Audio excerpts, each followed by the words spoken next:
All right, it appears that we are webinar is streaming on Zoom and the YouTube video is live on YouTube. With that, Okay, I hereby call the December 13th, 2023 meeting of the Rockbridge County Planning Commission to order. Begin with a roll call. Commission Member Hennis, I'm here. Commission Member Kramer. Here. Commission Member Lucas, absent. Commission Member Whitmore. Here. Commission Member Watkins, absent. In addition to citizens attending the meeting in person, citizens have several options to view or participate in the Zoom meeting webinar as described below. We will do our best to take citizen comment remotely. There are two options for citizens to offer comment. One, to join the Rockbridge County Planning Commission Zoom webinar. The link is available on the county website to copy into the address line on your browser. To join by telephone, you may dial into one of the numbers listed on the county website. Webinar ID and password are there for your convenience. Citizens wishing to simply view the meeting live or after the fact can do so on the Rockbridge County Planning Commission YouTube channel, also available on the county website. If you wish to make a citizen comment as a Zoom meeting participant, you will use the raise your hand feature. You can press raise hand button on the bottom of your Zoom window or press *9 if you're calling in by telephone. This time we will proceed with the meeting. We'll begin with citizen comments, and this would be for anyone who is speaking on something other than anything that's on the agenda this evening. Do we have anyone physically here to speak? Yes. Phyllis Rule. Okay. Ms. Ruley? Did you have a comment about something that's not on the agenda? Okay, this is how you come up, state your name and magisterial district, and that's what. Okay. That is everyone that's physically signed up. with that being said, let me check the.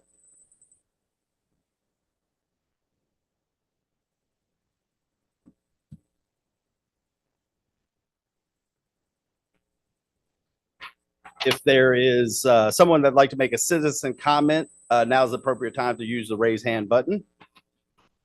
Not seeing any, I will turn the floor back over to the chair. Okay, great. Next, we're on to the approval of the November 8th, 2023 meeting minutes. I'll make a motion to approve as submitted. Okay, we have a motion Second. and a second. All in favor? Aye. Aye. And the minutes are approved as submitted. We have board reports now. Staff, can you give us the reports? Yes, at the November 14th, 2023 meeting, the Board of Supervisors approved the buyer's application for the use of the construction of the floodway along South River Road as recommended by the Planning Commission. On the November 27th, 2023 meeting, the board held a public hearing on the USS Hilltop Solar and continued that public hearing until their January 8th, 2023 meeting date to allow the applicant and essentially staff to work on a list of questions and concerns they had at the meeting. Then the other 4 applications pertaining to planning and zoning that were on the 27th included the Dominion Energy project on the Holland property, 1 special exception for the use in the floodway, 1 special exception for the public utilities in the agricultural zoning district, and then the 3rd and final special exception with that group was a heliport, of course, being utilized in conjunction with the transmission rebuild project. All 3 of those applications were approved as recommended by the Planning Commission. And lastly, on the 27th, the board approved the amendments to the special exception permit associated with Pilot Flying J. Great. And just for clarification, the USS Hilltop Solar was continued till January 8th of 2024. 2024. Sorry, I literally have not gotten into the groove of writing 2024. I wrote 2023 with my notes. Thank you for that clarification. So next up is Scott and Jessica Andrew, 66 Windview Lane, Fairfield, Virginia, 24435. We have a public hearing application for a special exception permit to develop and operate a special event venue in the agricultural and general uses A2 zoning district. We have staff to make a presentation and the applicant as well. Yes, Mr. Scott, the Andrews are in attendance tonight representing the project. With that, I'd like to briefly share my screen, get everyone oriented before turning the floor over to the applicants.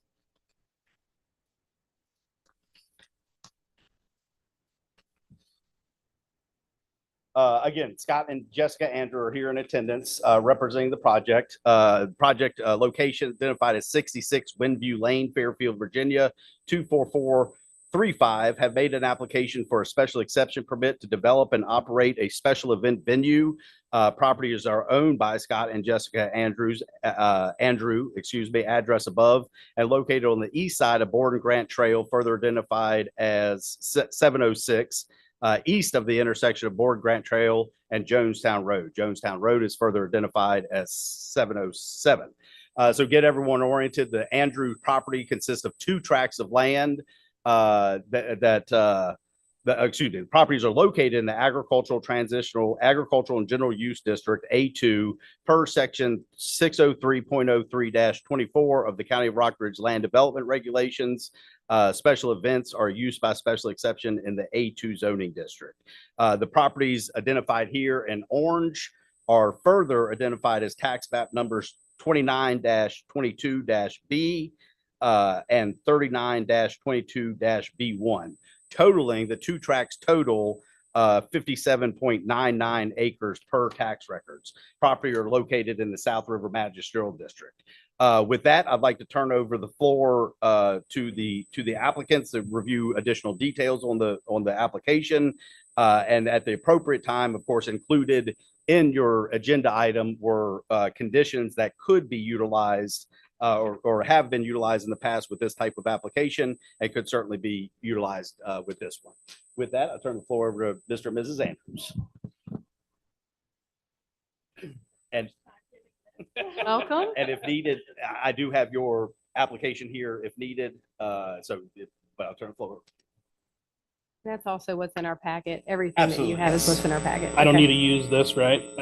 You don't have to Okay. if you need I it to prefer not reference. to. Absolutely. And in fact, I will go ahead and get started, but I'll turn the plan on there as well.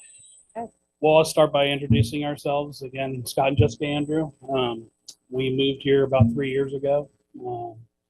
Jessica and I are high school sweethearts, been married 32 years. We have a son, 33, a daughter, 28. And our daughter moved with us, and she lives on the property. We have a second house on the same property. And our son's going to be at some point, hopefully, he's lives in Verona. He just moved here. He's a civil engineer, and his fiance is a veterinarian in Wares Cave. So we're, trying to bring this family business type entity together so that maybe we can bring our son into it. And I don't know about his fiance, but our daughters definitely wants to be involved into this family business. The event venue that we're talking about here is multifaceted. We'd be doing weddings where we would like to do weddings, but we'd also like to do farming events. We have a small farm that we started. It's very small at this point, but we are doing several different types of animals, and we want to eventually bring in, my wife is a school teacher. She taught school, first grade for years, and it's something that we would really like to bring the community in and do farming little things for kids, maybe like summer camps, things like that. But we're all over with ideas, but the one thing we really would like to do is have events in this beautiful barn that we have. The folks that owned it before had a horse ranch, and they had a big old, covered arena, lighted arena. They did, I believe, mini horse events and stuff like that. They were really into that. And a lot of people have heard over the years, bringing people to our house and doing things for us.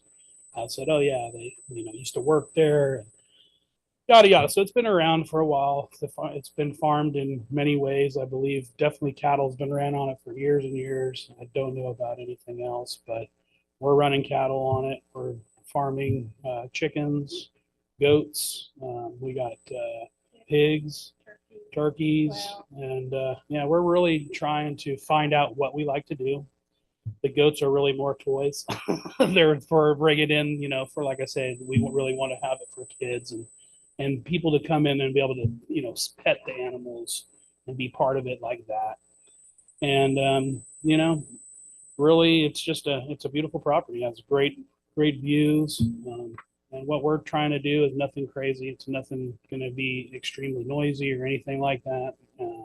We really want to be respectful of, everybody's, everybody's space out there,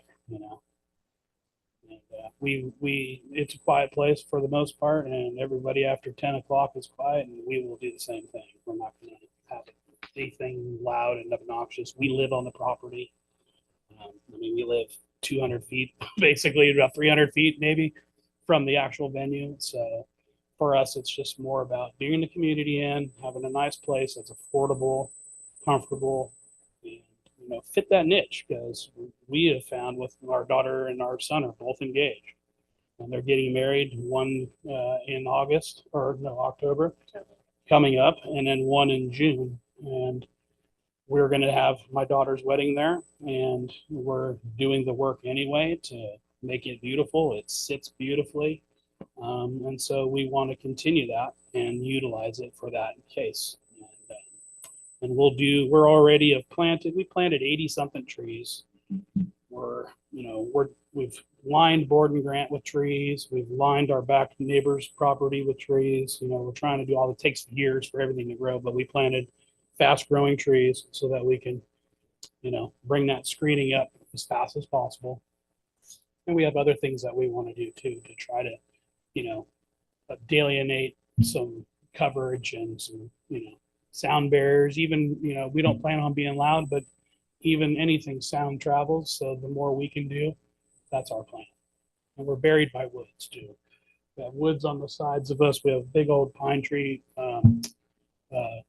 forest, if you will, and it blocks out a lot of noise and stuff from our neighbors. And I feel like it's a pretty, the parking is amazing. We have our whole driveway going up is where we plan on doing our parking, and it's totally adequate. And then if we need any more, we have the field right next to us, which is like 7 acres. So nobody has to park goofy. I don't see any traffic issues because it's a wedding venue.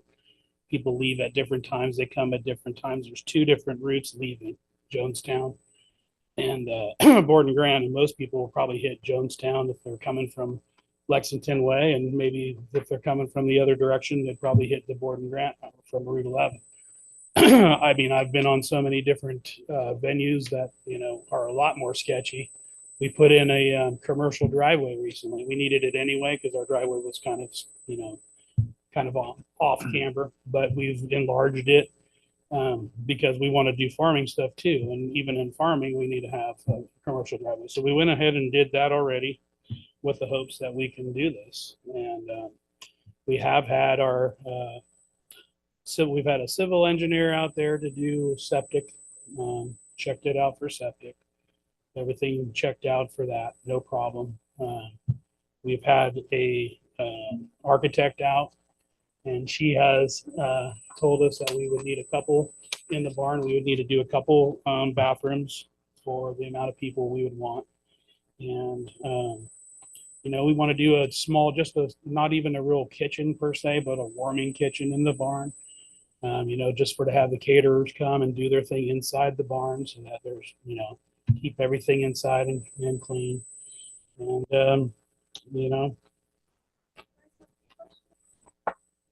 And, I know I have some questions, but I wanted Sure. you guys. Yeah, I'm just trying to spit it all Sure. the best Yep. I No, can. that's great.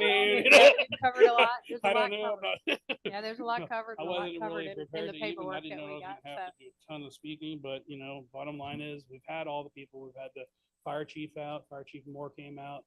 He loved the idea of what we got going on. He doesn't see a problem with it. The structural engineer came out, said our barn is good. We would have to, if we wanted to use the mezzanine, he said, up above, because it has a hayloft. And we were contemplating taking part of it and using it as a groom's quarters, during the ceremony or, before the ceremony. And he said all we would have to do is do a few structural things, which I'm a contractor. I understand exactly what he meant. It's pretty cut and dry stuff. And other than that, everything's pretty well built already. It's designed. It has a what do you call it? Farmhands quarters or whatever in the barn. It already has a bathroom and all that stuff, a kitchenette. So we want to turn that into the bride's quarters, take that out, put the bride's quarters in a suite, if you will. So we're not adding anything in as far as that really goes, except for just changing the building or changing the inside of. Yeah. All right. Do you guys want to ask some questions while that we're up here? Yeah, sure. I don't think your proposal mentioned how many events you would have a year, per year, like one per weekend, 52 a year, or, Well, it wouldn't be in the cold time, so it wouldn't really like span any, like now we wouldn't be having weddings. So we're thinking, and we really won't know 100% until we put it out there and see what the community needs and wants. But just from like our own kids and knowing their wedding, we're thinking probably like March through maybe the end of October. And probably if you were to say one wedding, you know, I don't want to underestimate or overestimate, but no more than like a wedding a weekend, and probably not a wedding every single weekend. But again, we don't know. You're not thinking you're going to do a wedding Friday night, Saturday night, No. Sunday. No, one of the things that we feel like we came across in looking for venues for our kids is these places that want you to get in on like Saturday morning and then get out by Saturday night. And we were like, that's not feasible for anybody who wants to do it the way we would want to do it. So we're really interested in like, you get it on Friday, you can come drop off your stuff, come on Saturday morning, set up all your tables, do what you need to do, hold your certain reception service, whatever, and then be out by like Sunday. So they would have the whole. So if you take off November, December, January, February, you're talking about like 36 events a year then. I mean, that's about 36 If we weekends. were really crazy busy, then I don't think that probably we would not be that busy. But I think we don't want to say. You don't want to and limit underestimate. You don't want to ourselves, say 20 and But then to be have real 30. honest with you, we have so many other interests too and things we do. This isn't what I mean, this is just it's a business that we want to really bring in for our kids. A lot of that, you know, we've already kind of done our thing, but we're trying to develop something in this world that things are different now, you know. Our son and the daughter, everyone's professionals, but they're struggling just in different ways. And we really want to bring a family event, a family business together. I mean, we had one for years. I had a construction company for 30 years almost. And, we want to just really change that up and do something cool that we can all do as a family, So along those same lines, number of guests that you would expect to be there at any one time. When I saw the thing, it was 200 people for one bathroom for female and 200 people for women. I was like, go low. we No, don't know. we're talking realistic. Our daughter is getting married to a police officer in Stanton. His family's got and they have like 200 people in their family. We had to narrow it down. All the people coming to the wedding for us is we have 150 people coming. They're all his family. We have like a very small family here. And so, it is a thing, and that's probably as chaotic as we ever want to see it, I think 150 would probably Yeah. be the max on the guest High list, side of and then things. typically 40 to 50% of people do not attend. So we didn't really know about filling this out, so we listed 200 just as a guest. But I'm thinking 150, and really our ultimate thing is micro weddings, to Mhm. where eventually people could utilize maybe some of the produce off of our property, really like that kind of thing. But we're not starting there because that's really like specialized. and when he did the septic study, did he say how many people that could, He said it was No problem. No problem. He said over 200. No problem. what you currently have? No, with a new septic. system. Oh, okay. Oh, yeah. That- Yeah. I was going, Yeah. that most he's- people don't plan for he- 200. he No, but he did tests dirt kids, tests. Yeah. And Okay. he tested all the Perk tests. soil, and they designed a system. That would work. And have you all talked with your neighbors, because I know there's one that's that little 3-acre parcel that's pretty close to where this would be. Have you been I out to haven't speak really with them? talked to anybody. We talked to my one neighbor on the guess you'd say the extreme right side of us. I talked to them several times. We talked, but we haven't talked to really any of the other neighbors. Nobody really ever talks to us. Right. It's out in the country, so people just keep to themselves for the most part. Sure. Yeah. Well, when you start bringing in 200 guests, they get interested in what's going Yeah, on. sure, So it's yeah. usually a good idea to Yeah. put their fears at rest a bit. So septic's good. I was looking at trash. You guys, I'm assuming, I mean, it's the same thing we always have for trash, that you would take it away. And as far as your vendors, you guys, were you going to have an approved list? Or are you thinking you would have, just as you can choose off of this list of who you're going to have to? We would have a suggested list, but it wouldn't be like you have to go with these. Yeah, but you would make sure they're licensed, insured, all those kinds of things before. Yeah. Our insurance company. And the vendors would have the alcohol license. Yeah, they would have to, either the vendor, like, well, for our own private event, we have to get these. But yeah, they would have to. I say usually my daughter just got married too, so she, the people that were catering had the license. It was on them. And as far as parking, how many spaces? I know you say they have plenty, but I mean, do they have an idea? There's space for 60 to 70 cars just on the one side that we really want to kind of set aside for parking. If you figure that's 2 if for car, that's everybody- 120. That's just part. Yeah, that's what people. That's what we figured, and realistically, like if we do 100 to 75 people venue, real venues like micro venues, then it's going to be even no problem. And if we were to do the 200, which I think for my daughter's wedding is going to be the most people we'll see, we'll have. I think they'll all be able to park there, but we have the whole other field like that's no problem. Right. And I guess does that 150 would not include the vendors that are working and serving There'll the be spots for caterers and them things. already, and under kind of like we're going to build an overhang, or we'd like to build an overhang for the caterer to drive back and park kind of where the kitchen would be. So that's all kind of concealed. If it's bad weather, because we never know here, it'll be covered so that they can unload their stuff and whatnot. Do you have a projected opening date? Like what are you aiming for? Yeah, our daughter's wedding is October 12th, 2024.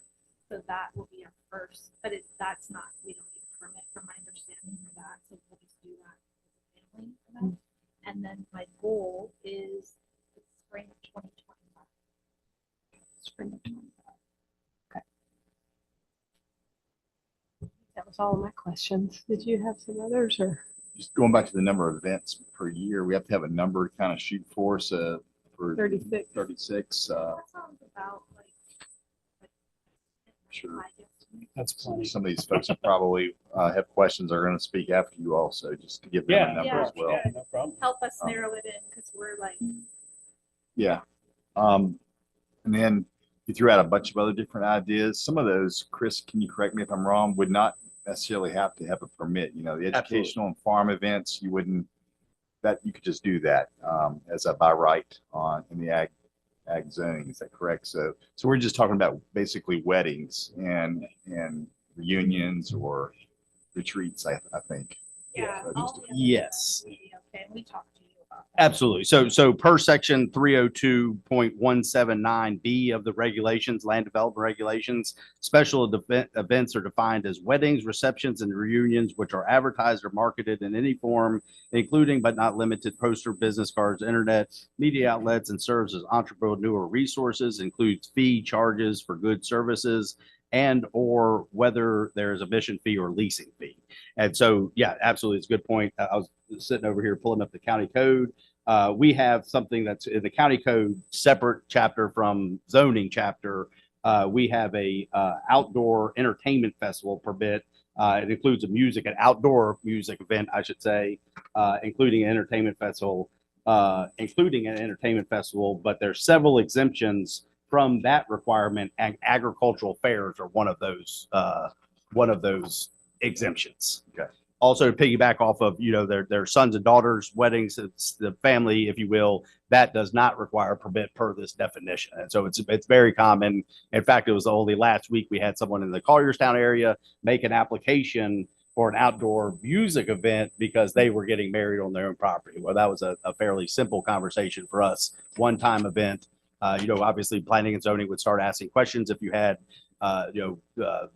30 some odd family and friends, at any given time, let's put it that way. But it has not been an issue thus far. And on the amplified music, you guys let us know we cannot have outdoor amplified music at the weddings.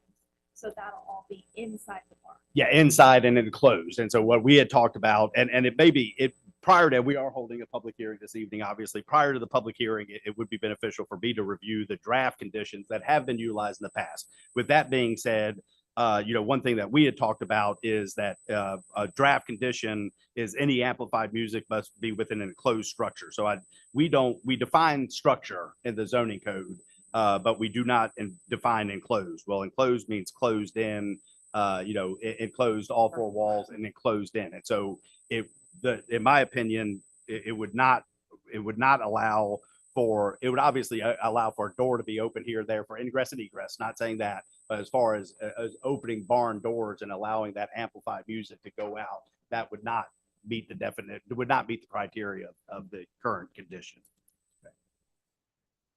One last thing, I heard you say 10 o'clock. We typically have a time for conclusion of the activities. I mean, obviously you end at 10, people are still probably making their way out at 11, but 10 or 11, what were you thinking? 10.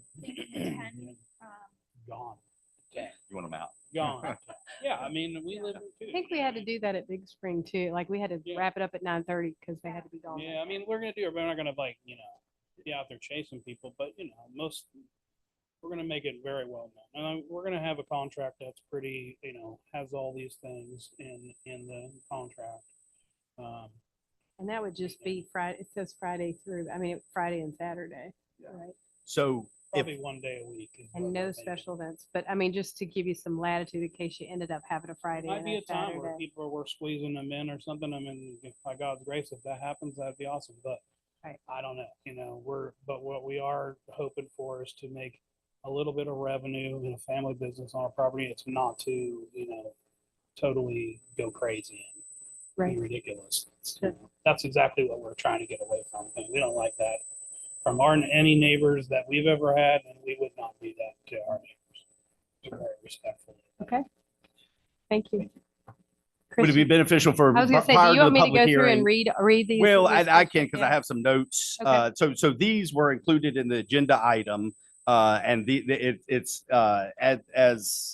the conditions that could be associated with these special exception include the following. And I'm gonna read some blanks, but on number 3, I'm gonna essentially state what we have done in the past with another similar application. So permit is number 1 conditions, and so.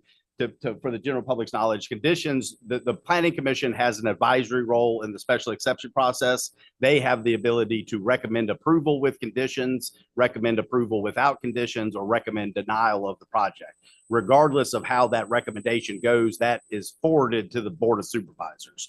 And the Board of Supervisors has the ability to accept all those recommended conditions, add to them, delete some of them, expand upon, etc.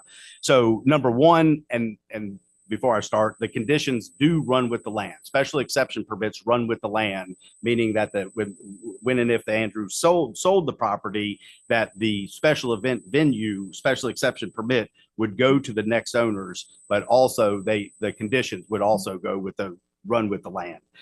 So number 1, permit is limited to no more than blank special events per year. Number 2, substantial compliance with the concept plan prepared by the applicant entitled existing facilities and parking, dated November 13th, 2023. So that would not allow, that would be essentially what that plan does is sets the confines of the development plan. They would not have the ability, without coming back through the special exception and amending it, they would not have the ability to propose a new wedding event venue somewhere else or a second wedding event venue on the property. Events, number 3 is events will be limited to a maximum number of blank attendees with no more than blank vehicles on site for event. The event manager shall be on site. Managers shall be on site during all special events. All site activities are concluded by, and there's a whole lot of blanks in the agenda item. There's a whole lot of fill in the blanks here, but if you don't mind, I'll read one that we've utilized in the past. All site activities must be concluded by 9 p.m. on Monday through Thursdays and 10 p.m. on Fridays and Saturdays. No special event will be held on Sundays. And again, that's just a draft. That is a condition that we've utilized elsewhere with a similar application. Number 5, adequate off-street parking facilities and traffic controls provided. No parking along Borden Grant Trail. Again, 706, a stop sign shall be installed on the property at the entry of Borden Grant Trail. Of course, that would be indicate people traveling out of the event venue onto the public road to come to a complete stop. Number 6, alcoholic beverages will not be self-served. We touched base on this with some of the personal experiences. It's almost weekly nowadays, if not, a few times a month, that the local ABC control board will email what is called a banquet permit to the county attorney, and the county attorney shares that with members of the board of supervisors and staff, if you will. And that's, as far as my understanding, that is the type of permit. It states it's for a private party, but it's considered a banquet permit. Number 7, all trash shall be taken directly to the landfill and not a county collection center or county green boxes.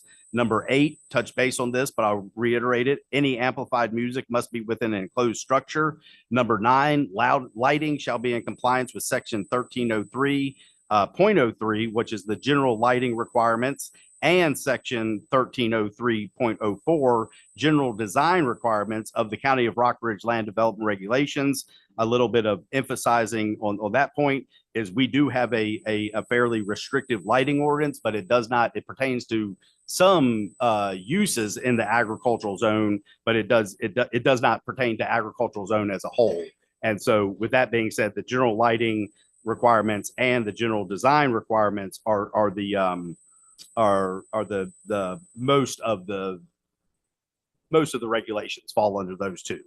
Number 11, no aerial fireworks, no guns or gun salutes shall be permitted. No open air fire shall be permitted by attendees.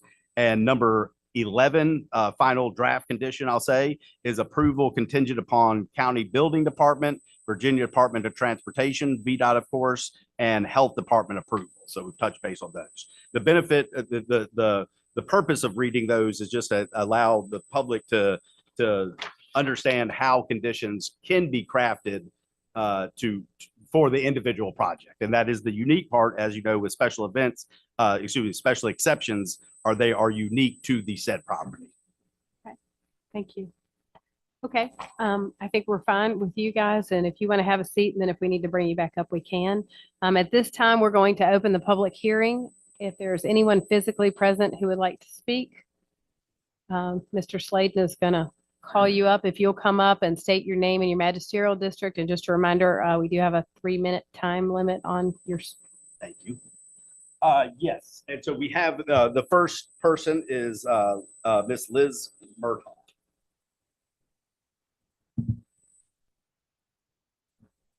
You got a timer. Hi, good evening. I'm Liz Murtaugh. I live at 4568 Borden Grant Trail. I sent a letter to you this afternoon. I don't know if you had a chance to see it. I just wanted to add a couple things. My husband and my husband's here too. He's going to speak as well, but there were a few things that we were really concerned about. Noise is a big factor, and Mr. Sladen did talk a little bit about the enclosed space. Right now, that barn's not an enclosed barn. So I'm assuming that's some of the construction that is being proposed by the Andrews. But I know barn doors, when they open, sound doesn't stay enclosed. It goes out. We're less than a mile away from this property as a crow flies from our backyard to this particular site. I'm concerned about the lighting, that there's been a lot of lighting in the Fairfield area. Certainly the truck stops up there in Racine. I was talking to somebody that there were years ago, we saw the Aurora Borealis at our house, if you believe it or not. So you're not going to see that anymore. And with more lights up there, you're not going to see it. I'm really concerned about the traffic. Borden Grant Trail is not a divided highway, but more concerned about Jonestown Road. that there are a number of hills, blind curves on that road, and I'm really worried about somebody consuming a lot of alcohol at a wedding and hitting that road and hitting an embankment or killing somebody on that road. So I just bring that out to you. I also understand that within an 8.5-mile district of this space, there are 4 event venues in that area already. I don't know that there's a need to have another event space put out there. I also am not particularly clear on the Andrews did touch on a little bit about the farmers, that this is something that's going to benefit the farmers and the neighbors in the community. And I suggest to you, it is not. It is not going to assist me. It's not going to assist my family and the quality of life that we have. As I noted in my letter to you, I have worked for 35 years for the Commonwealth of Virginia. I'm going to retire at the end of the year, and I've been looking forward to that for a long time. And I want to sit on my porch and relax in the summertime and not listen to music coming from somebody's wedding. So that's my, I guess, my big concerns, other than what I've included already in the letter. So thank you for consideration. The only thing I would suggest to you is that rather than making a ruling on this today or approving or disapproving, is to delay that for another 30 days till the next meeting. There are a number of neighbors that were completely unaware that this was going on, didn't know about what was happening, and they couldn't be here. And I don't know that they're all participating or anybody's on the video, but they would like an opportunity to be heard. So I would ask you just to hold off and make a decision. Thank you. Next up is Mike Kusha. I probably butchered the last name. If you could say for the record. So my name is Michael Kisha. I live at 472 Jonestown. So I'm probably the closest. I'm the last house on Jonestown. Directly look at them where the proposed site is. My main concern as well would be the traffic. Jonestown is a very windy road, like Liz said. There's about 20 houses on there with multiple families, blind turns. I work from home, so I see, I mean, today I just found out about this yesterday. I counted 20 cars total between 8 and 5 o'clock that go down the road. You're proposing 150 people plus staff. I mean, you're looking 36 events. That's minimally 5,400 people, 2,700 extra cars coming down Jonestown every year. It's extremely dangerous. I have invisible fence, but I have dogs that play in the yard.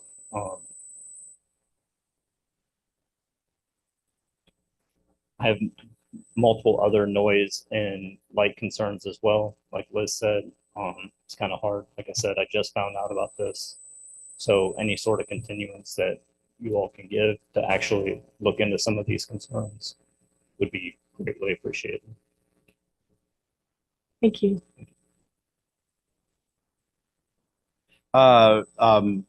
Ross, it starts with, I'm sorry, what's your last name? Thank you, sir.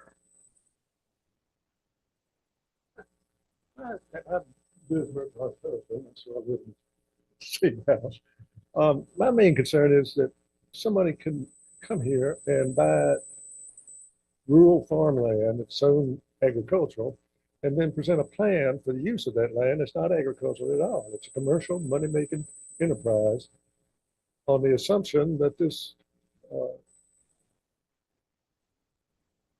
committee will grant their waiver to the zoning, no matter what the neighbors might say that are affected by this. I have zoning laws that are not going to be enforced. Thank you. Next up is Dave Moore.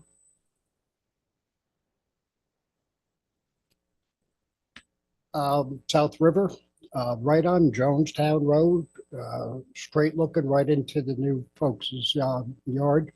My wife couldn't make it, but our concern, traffic along Jonestown Road going to the new venue. Hopefully it doesn't go through on our end. We got a small 1.5 car bridge right on that road. It's a direct route to the new place. Very concerned about that. Experience of myself with these type of venues. I'm the manager at Augusta Expo. We have weddings. We have reunions. Other special events can be birthday parties.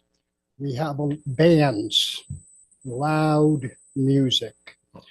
We've been narrowed it down to that type of music in that area, and also right here in this little valley, right where we are, is going to travel a mile, if not more, depending on the type of season it is. A lot of parties, when they get their ABC license, if it's approved, there is more drinking in the parking lot by guests and garbage, broken bottles throughout the entire exit going out toward Expo Road and all of that. Anytime alcohol is served, we require security. Security does handle all of that. I'm just concerned mostly of traffic, accidents, and drinking on the way home. You can control it inside the venue as much as possible, but not outside in their cars. It has happened and it will continue. My other concern, the weddings, the reunions, the corporate coming in is great. Other special events, that's wide open. We have to figure out what that other type of special events are going to be. Please take a good consideration on the safety, the glass, the small roads, and keep it agricultural. It's a farmland. Thank you.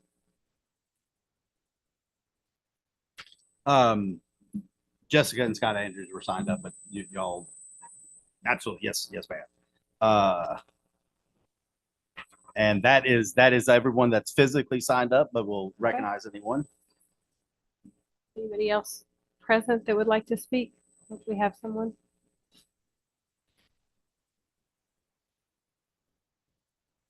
My name is Eric Walter. I live at 4620. I'm 3/10 of a mile away. I clocked that off this morning on my way to work. I go to bed at 8:30 at night. I have to get up at 4 o'clock in the morning. I don't want any noise. My days off are Friday evening, Saturday, and Sunday. I don't want to listen to somebody else's party on Saturday while I'm trying to relax in my front yard. I go to work, I come home, I mow my grass, I take care of my family. I'm concerned about parties, the drinking. I've got excuse me, I've got a new grandson I just got today. Congratulations. They're moving in next door. So those are my concerns. I would like you to take consideration of that before anything is approved. Thank you. Thank you. Okay, do we have anybody else here physically that would like to speak? So if not, we will proceed to taking comments via computer and phone. If there's anyone that would like to make comments online, now is the time to use the raise hand button.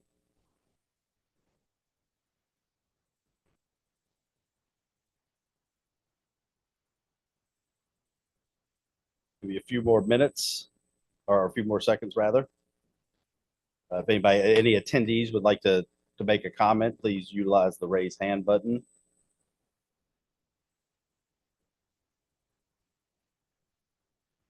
Not seeing any, turn it over to Okay, the chair. great. So we will bring it back to the board and we will close the public comment period unless you guys think we should continue this. If you feel like we need to, we had several people comment that they felt like they kind of got blindsided by this. They didn't know it was coming. I'm not sure. I mean, we advertised this in the paper. Is the property posted also when we? Yes, ma'am. Okay. How long? Yes, has in that order- been Posted and we put the ad in. In order to hold this public hearing, staff is required to do three things. One is to do a newspaper advertisement, notice of public hearing for 2 weeks prior to the meeting. And so that last Wednesday. With that being said, we're also required to do certified mail to all the direct to land joiners. I believe we got that out on the following, we got that after the approximately 2 weeks ago. And we're also required to do a zoning action pending sign. Okay. So all. So the all sign those- has been up, the ads have been out, and the adjoiners have been notified, but it sounds like the people that didn't know this was happening were people that aren't direct adjoiners, and for some reason they Where didn't was the see sign? that. Where was the sign posted? I'll lean on Mr. Whitmore because he It's posted. at the, right at the end of the gate there. As you drive up to Right. 66, the mailbox is here, and then it's on the left Okay. side. Okay. So if you're driving It's right here north, at the end of the driveway. you wouldn't be able to see it. Didn't- Uh,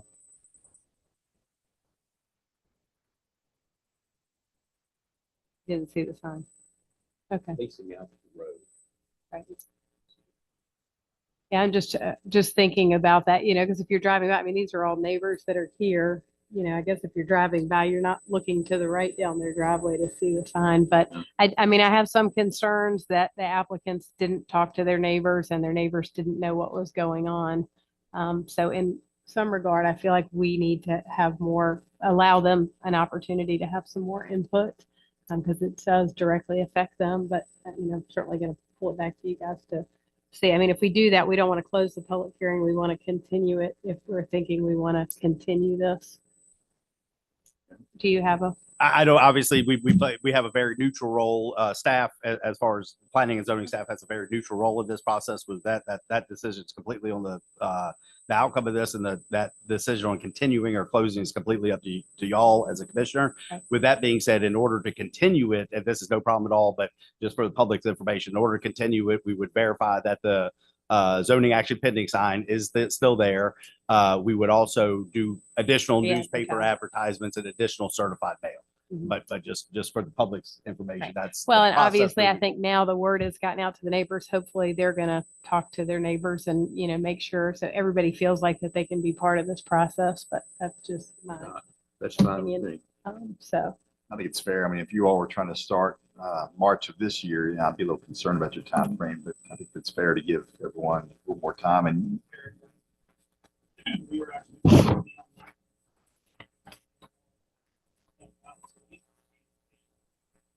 right. Right. Right.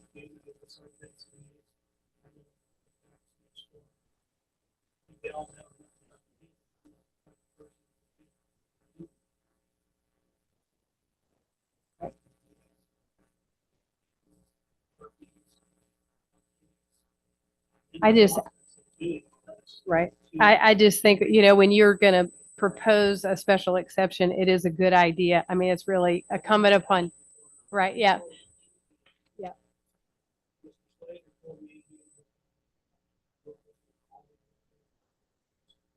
Right. Yeah.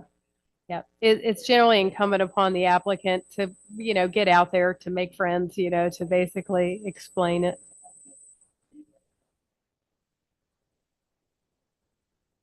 Mhm. Right. Yep. Sure. Right.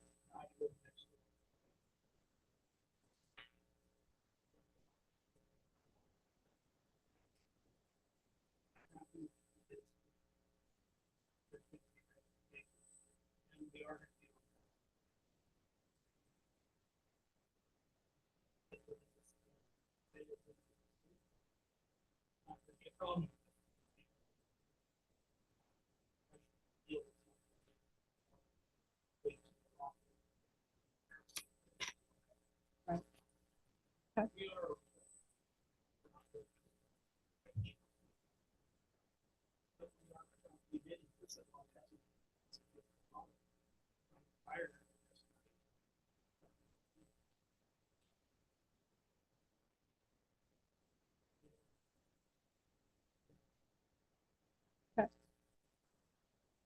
Right.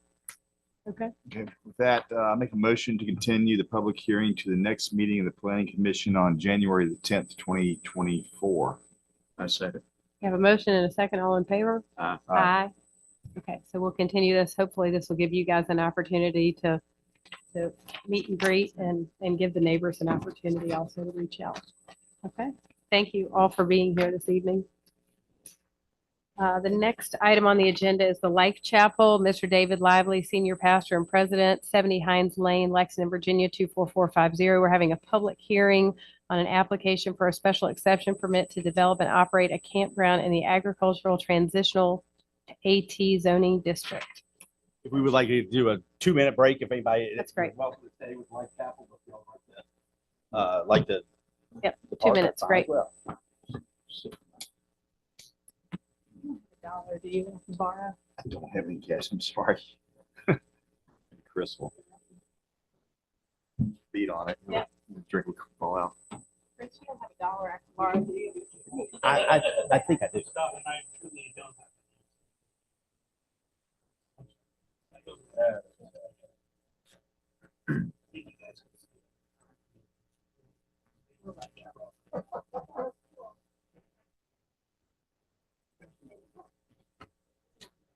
So this is. We don't have this agenda item. Life Chapel, you don't have? We don't. And somehow we've got this in here twice, but that's fine. I just have to. I will, yes, the same format. I'll do it. Yes, yes.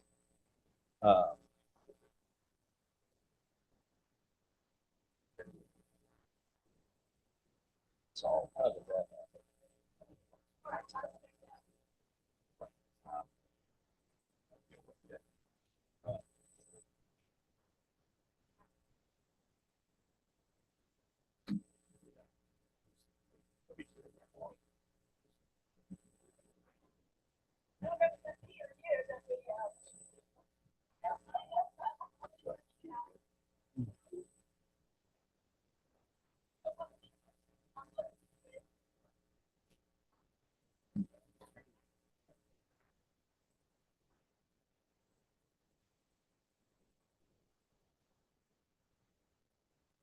Perfect, thank you.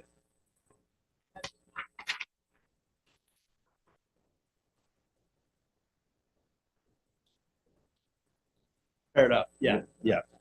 It was duly noted on that one.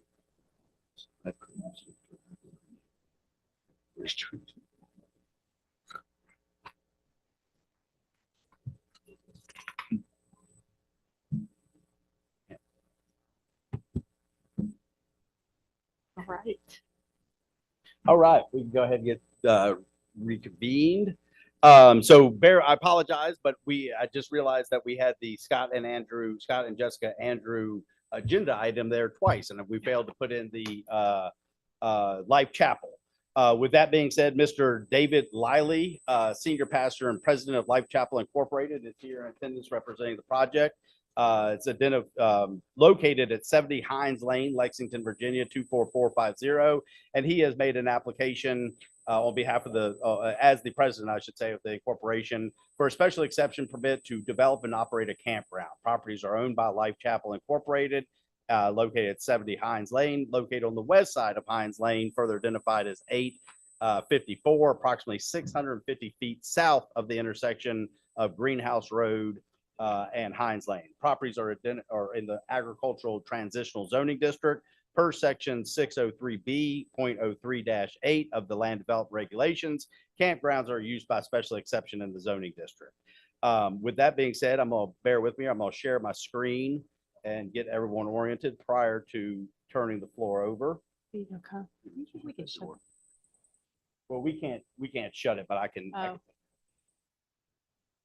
We can't shut it. Oh, you're fine. Thank you.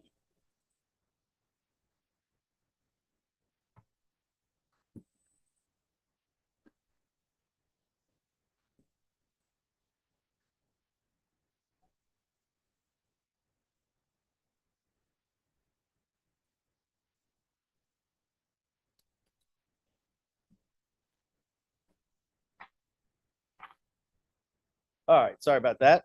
So this is, bear with me, I'm gonna see, we've had some technical difficulties with the aerial photos. And I say that it pops on right there. With that being said, I'm gonna highlight the Life Chapel parcels. Get y'all oriented. This is, of course, the high school, Rockbridge County High School, with Greenhouse Road going to the east back to Route 11. Hines Lane is a dead end road. A portion of it is public, is a public road. And so, again, Life Chapel is identified in the orange, totaling. We have it identified as two different parcels. I'm uncertain if that's correct or not.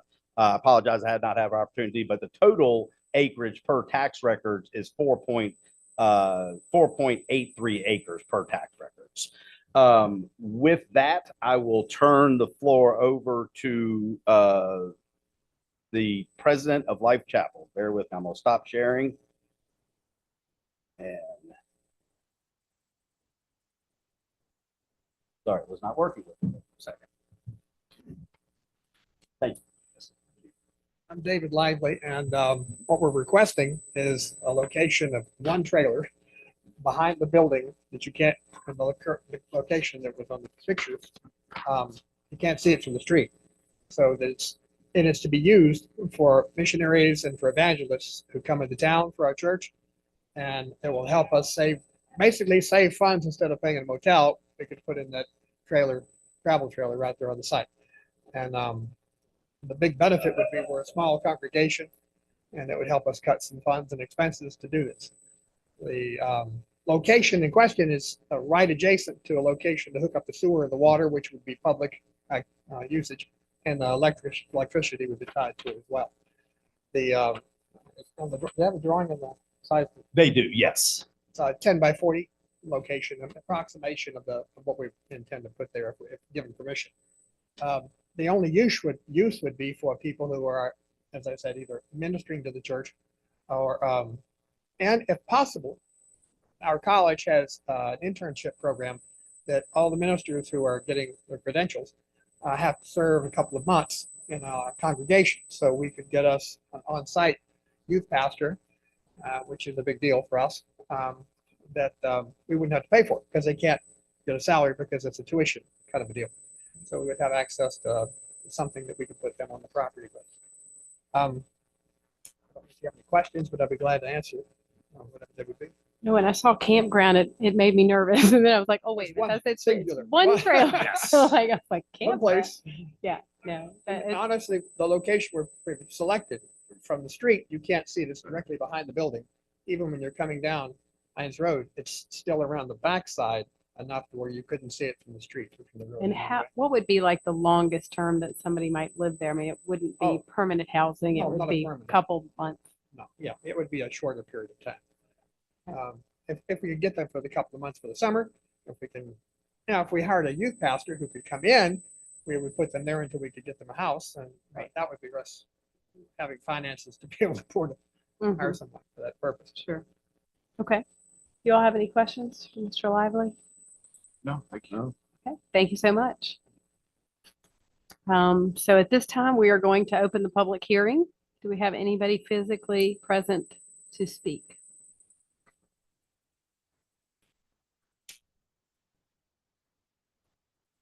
Absolutely, yes, ma'am. That's fine. You could just state your name and magisterial district. My name's Phyllis Woolley, and I think I live in the behind where he is. And when I heard campground, I'm like, wow, big pool, lots of lots of sites, and thought, wow, I'd like to get down and see if I could join. But I didn't know if this could be for like Christians or open to the public, or how many campsites they're gonna have, and this campground is what kind of threw Yeah, me. it threw me too. And then when I saw it was one trailer and it's really just for their minister, or their people that are coming to minister to the church. So I own the land behind it. I might be interested in selling them a little more land. okay, very good. Thank you. Yes. All right. I appreciate it. Thanks for coming out. And we can address the question and we can answer some of the questions after the public hearing. With that, that is everyone that signed up, physically signed up, but we'll address anyone else that'd like to speak at this time. Anyone else present that would like to speak? Seeing no one, we can take comments via computer and phone. Anybody on Zoom or the phone? If anyone would like to speak on the Life Chapel Incorporated public hearing, please use your raise the hand button now. Not hearing any, turn the floor back over to the chair. Okay, so we will close the public hearing and bring it back to the board for any questions, comments. Have anything? I think in the scope of things, it makes sense if you have somebody visiting, even though they're building more hotels around. Right. It's nice, and you drive down there, you paint it purple and nobody Really see it, right? Yeah, it's definitely hidden. By the way, purple's not a bad color. Mr. Slayton, did you have a? Well, if I could address Ms. Ruley's comments, some of Ms. Ruley's comments and some of the planning commission comments. So we in the past, we have talked about essentially developing a hierarchy of a campground. You know, we have a very broad definition of a campground, and this certainly does meet the definition of the campground. But with that being said, the draft conditions would limit it to one RV camper, travel trailer, or park model RV. The location of the camper shall be in substantial compliance with the plan titled Map Showing the Proposed Location of Camper, Travel Trailer, Life Chapel, dated November 28th, 2022. That's, of course, in your package and shows the camper location as discussed. And number three, essentially approval contingent upon Building Department, Virginia Department of Transportation, and Public Service Authority. Okay, those sound reasonable. So it could be, to answer Ms. Phyllis's question, Ms. Ruley's question, no condition pertains to the who stays there. Obviously, it's a church, and so we know the intent of it. But to be clear, it could be for any user of the single spot. Right. That the no church approves. No limited time frames either. And no limited time frames associated with Like it. live there permanently. That is correct. With yes. Is number three even needed in this instance? I think yes, because I think you're going to get it. I think all three of those departments could be part of it. I think they're going to get a temporary meter base, some sort of building permit for the use. I believe Virginia Department of Transportation they get copies of the applications. With that being said, I don't foresee any issues there. Then Public Service Authority, there may be a question of hooking onto the public water, public sewer. I don't think any of those are going to be, they're all aware of it. Let's put it that way. And I don't think we need to put any conditions on a time, doesn't matter. It's one space, if we need to put conditions on that or who stays there, because that's obviously going to be under the purview of the church. Okay. I make a motion to recommend to the Board of Supervisors that the special exception permit for a campground in the agricultural transitional A-T zoning district for LDR section 603B point 03-8 on 4.83 acres located at 70 Hines Lane, Lexington, Virginia, and identified as tax map number 61A1-A-2A and 61A1-1-1B in the Cars Creek Magisterial District be approved with the following conditions. Number one, campground is limited to one camper RV, travel trailer, or park model RV. Number two, the location of the camping area shall be in substantial compliance with the plans titled Map Showing Proposed Location of Camper / Travel Trailer dash Life Chapel Inc. Dated November 28, 2023. And number three, approval contingent on the Building Department, Virginia Department of Transportation, VDOT, and Public Service Authority, PSA. Okay, we have a motion. I'll second. Second, all in favor? Aye. Aye, and the motion passes. Thank you. Thank you. Good luck. Thank you. Agenda item number 7 is the zoning text amendment discussion defining and providing for indoor recreational facilities in the agricultural transitional zoning district. Yes. At the November 8th, 2023 Planning Commission meeting, Planning Commission instructed staff to research a zoning text amendment that would provide for additional recreational uses in the agricultural transitional zoning district. On November 9th, 2023, staff emailed members of the Planning Commission and Board of Supervisors to explore the willingness to initiate a zoning text amendment to allow for additional recreational uses by special exception in the AT zoning district. The discussion on exploring additional recreational uses in the AT zoning district was initiated by a citizen that contacted the Office of Community Development to discuss the possibility of developing an indoor rock climbing wall in the Fairfield area. While the current ordinance provides for some commercial businesses associated with recreational uses, such as commercial horse show grounds, golf courses, frisbee golf courses, parks and playground, all currently used by special exception in the AT zoning district, the current ordinance does not have clear provisions for indoor rock climbing gym. So in your zoning, in your agenda item for associated with this evening's package, staff member Mr. Meek has done some research on other localities and essentially how they provide for this use. So what we did was we knew one of them was in the city of Roanoke. And so we started there, but then we started branching further out to try to find additional rock climbing walls, different assorted recreational businesses. And so in your package, you have some information from Rockingham County with a different definitions for a community center, a fitness center, recreational entertainment inside a building, and a sports complex. Additionally, similar information from the city of Roanoke. They define it as a health and fitness center or recreation indoor. And then city of Lynchburg identifies it as appears to identify it as a fitness and recreational sports center. And then finally, the one we included in your package of information is the definition of a health/sports club from the city of Charlottesville.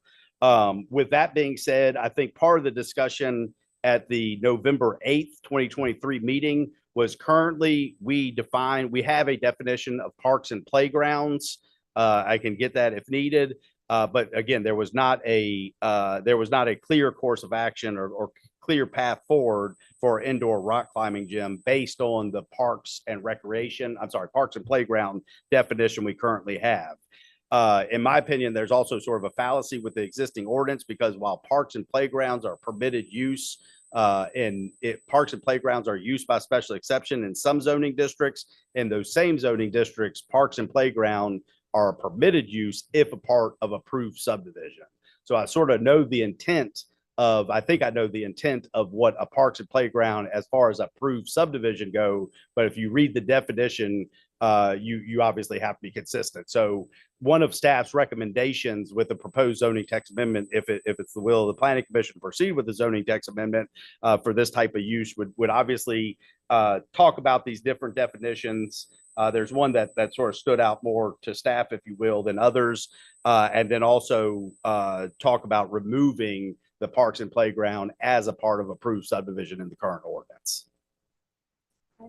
Did you all get a chance to review this? I thought the city of Roanoke was the one that I liked the best. I just thought that kind of hit on all the things and kind of covered everything.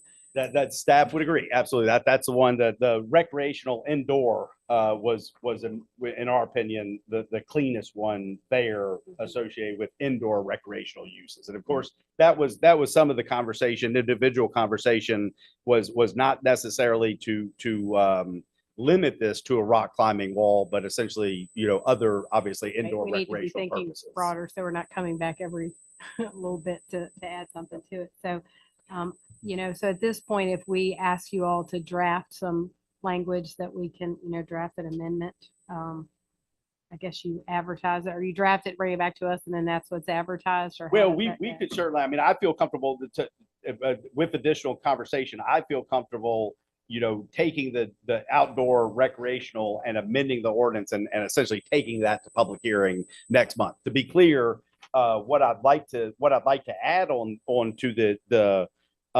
recreational indoor is the provision and the coming out of Roanoke, the city of Roanoke, the provision of recreational facilities I'd like to add some language on training in there as well, because that's one of the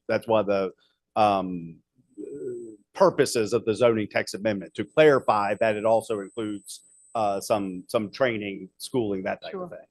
Yep, I mean, I think, to me, I think that would be, if staff could basically tweak that, and take that, make, advertise a public hearing on that, that would be what I would like to see done. Sounds good.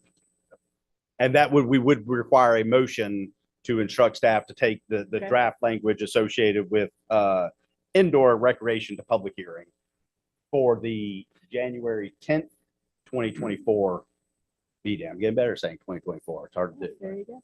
Do you want to make that motion?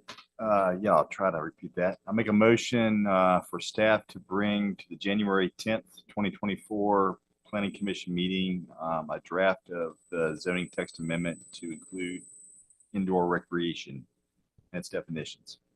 I say, All in favor? Aye. Aye. Aye. And that passes. Okay.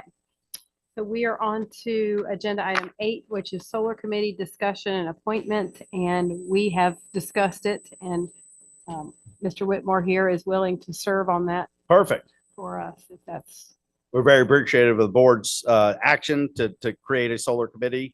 We've talked about for quite some time now, so we're also appreciative of Mr. Whitmore's willingness to serve. I'm uncertain if you require a motion, but if you don't, we'll just do it as overkill. A motion to appoint Mr. Whitmore to the solar committee. I make a motion to appoint Mr. Whitmore to the solar. and Mr. Whitmore is going to second that motion, I hope. I'll second, I guess.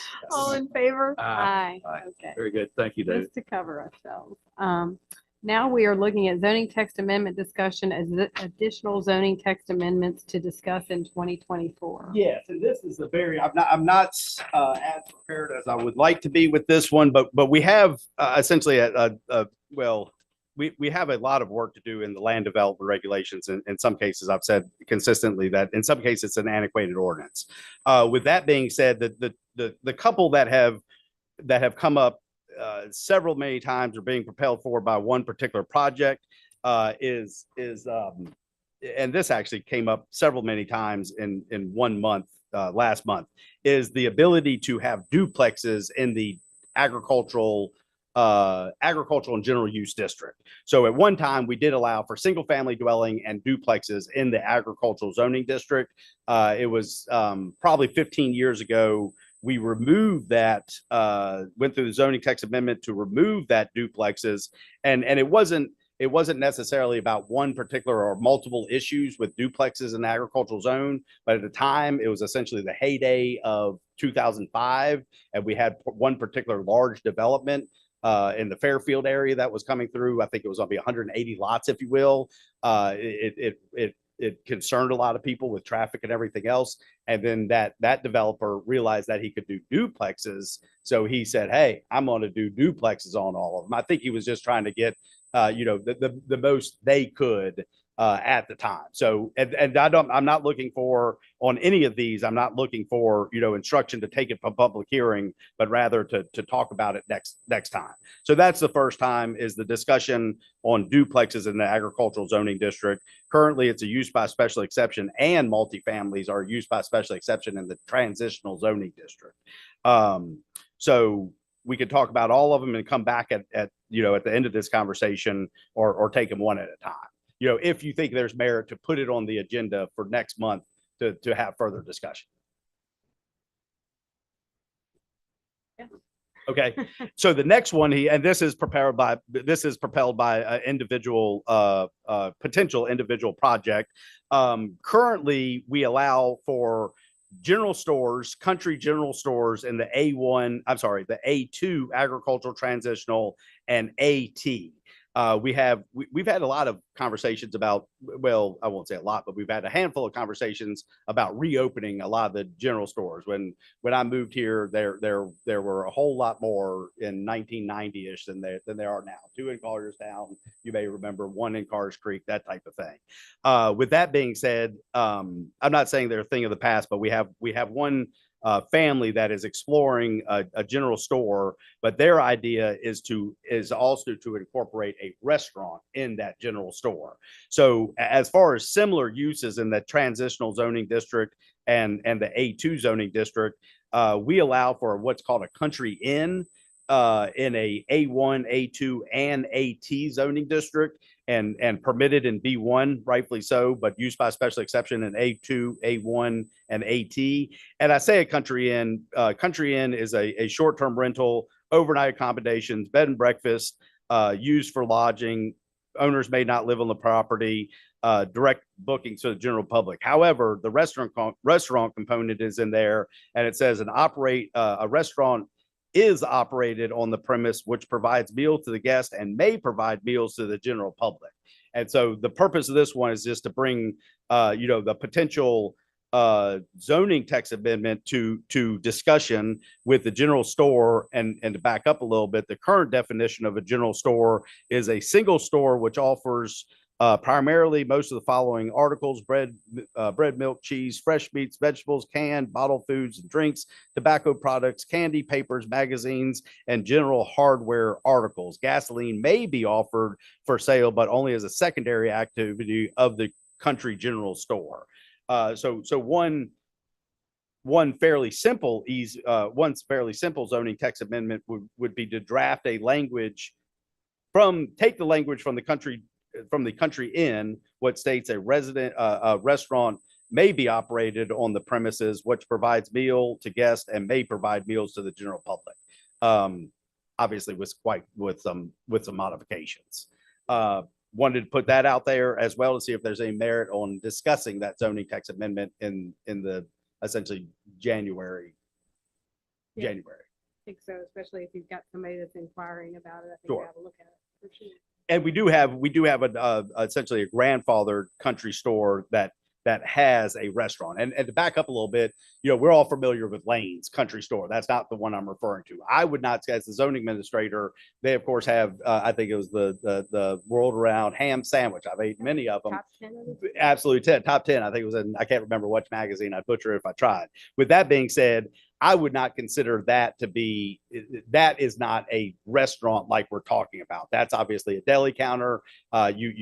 Last one I ate in my car in the parking lot. And so it's a little bit different than You that. have a picnic table. You can't even eat out at the picnic I'm table. with you. It's a little bit different than that, but again, we'll share you the definition of a restaurant, and we'll share all these things in the next planning commission meeting. So the third one is a little bit more complicated, if you will, or potentially more complicated. It's uses in the business zone. And so immediately we've had one piece of business, one piece of property that was interested in a business zone that was interested in large truck repair, 18-wheeler repair, if you will. And we had that same piece of property as a farm machinery repair business. And in my opinion, I don't think we have clear provisions in the business zone for either one of those. Business zone we have a use by special exception for a truck stop. But if you read that definition of a truck stop or truck relay station, it does not relate to only a truck repair business. We have provisions for an automobile service station, but it is unique to automobile because it says the definition of an automobile service station, which again is a permitted use in the B1 zone, is any area of land, including structures thereon, used for the retail sale of gasoline or oil, automobile accessories, and incidental services, including facilities for lubricating, hand washing, and cleaning, or otherwise servicing automobiles. And so we don't define automobiles. You go back to Webster's dictionary, and it's unique to passenger vehicles. And so I think it's problematic. It goes on to say, but excluding painting, major repair, and automobile washing. The automobile washing is the very next one I'd like to talk to you all about. But with that being said, I don't think there's a clear provision to allow for either a sole business for farm machine repair business, which we do have as a use by special exception in the agricultural zone, ironically enough, or essentially large truck repair. So that one, these are a little bit more complicated because you have to take into consideration what's out there now. how they were developed, what they would be considered moving forward. But I'd like to bring those two to your attention. So would that, I don't understand in the business zone, why you would have to define, I mean, it's a business. Why would you have to define it's a truck? Well, because if it's Define not, automobile, we define automobile. Yes, so ma'am. we just needed to change that. Yes. And I'm not saying also, it could very well be that y'all would like to explore, have staff explore, for example, a large truck repair business, a use by special exception in the business zone versus an automobile, for the potential inventory and size of the vehicles, obviously. Building to. Distance from the interstate, those type of issues. My feeling is it's a business. Yeah. I mean, Sure. it's not splitting hairs there on that one, but yes. Put that one on if the docket's not too full. Okay, and the last one I have is automobile washing. This is the last one I have for this one. We don't see clear provisions for a car wash. That's somewhat embarrassing to say because we've had car washes in the past, and we recently did it. But we had a permit technician essentially contact the office and make the statement that, hey, y'all don't have clear provisions for a car wash. Looking in it, again, automobile service stations, hand washing and cleaning or otherwise servicing automobiles. And it also has to do with other things, but excluding painting, major repair, and automobile washing. So again, I think we could hang our hat on certain things, but I think it's a cleaner process if we had these provisions. So the one that's out by Lowe's, what is that zone out there? It's zone business for sure. And I'm not saying that would be considered grandfathered or even other truck, there's a lot of work to do to figure out how those were permitted. It could just be a service establishment. We have a broad definition, or not definition, but a broad permitted use as a retail or service establishment, I think it's called. So, and it has some languages and examples such as this, which obviously when you're using such as, it's not limited to those uses. So to be clear, some of these are easier addressed than others. Yeah, so it's a word, automobile versus, whatever. Absolutely, So, yes. I would say it's fair to bring all four of those to us in January. We've got time to look at those, especially some of the ones that are just kind of tweaking a little bit. Yeah, and as always, we're going to do this as the staff the workload allows. With that being said, I think the first two we talked about are an easier zoning text amendment than some of the latter ones. Okay. So, but we will follow up accordingly, and that's essentially this afternoon. I started thinking about which ones have really came to fruition here in the last couple months, and these are the ones that I came up with literally this afternoon. So with that being said, I am very interested. We as staff are very interested in continuing the conversation and really, getting our feet under us and going forward with some pretty major zoning text amendments in 2024, like the solar committee. I mean, that's going to be a zoning text amendment, obviously. Okay, thank you. So we are on to the comprehensive plan update discussion, the land use chapter, which I assume Vivica is going to fill us in on.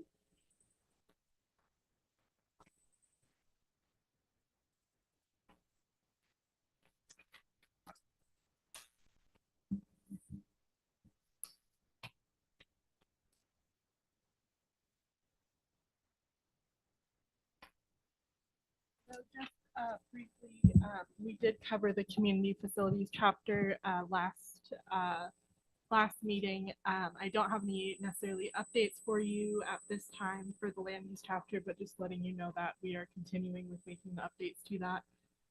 We also have not had any progress updates from the CSPUC on the transportation chapter, but I'm hoping to receive that soon to give you guys an update on the status of that.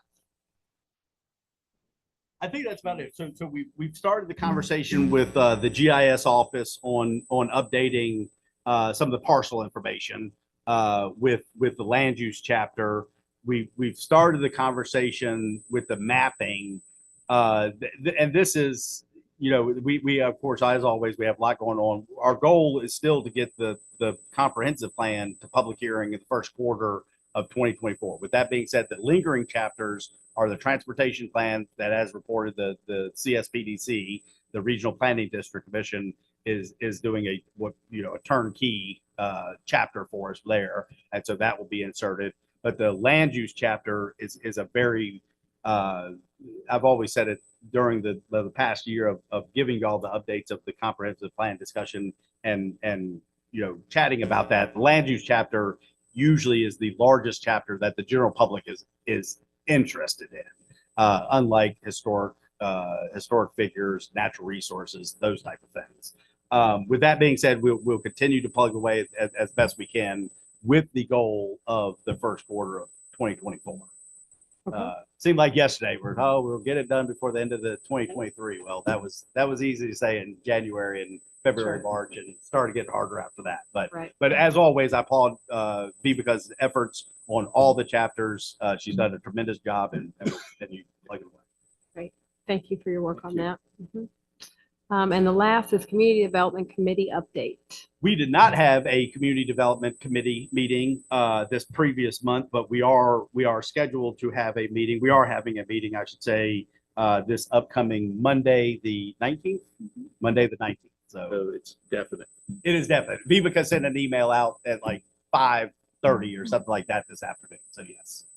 And usually we give the members of the committee, of course, the current members are Mr. Kramer and Mr. Watkins until we have a replacement for Mr. Watkins on the Planning Commission, Supervisor Ayers and Supervisor Lyons, and then of course staff.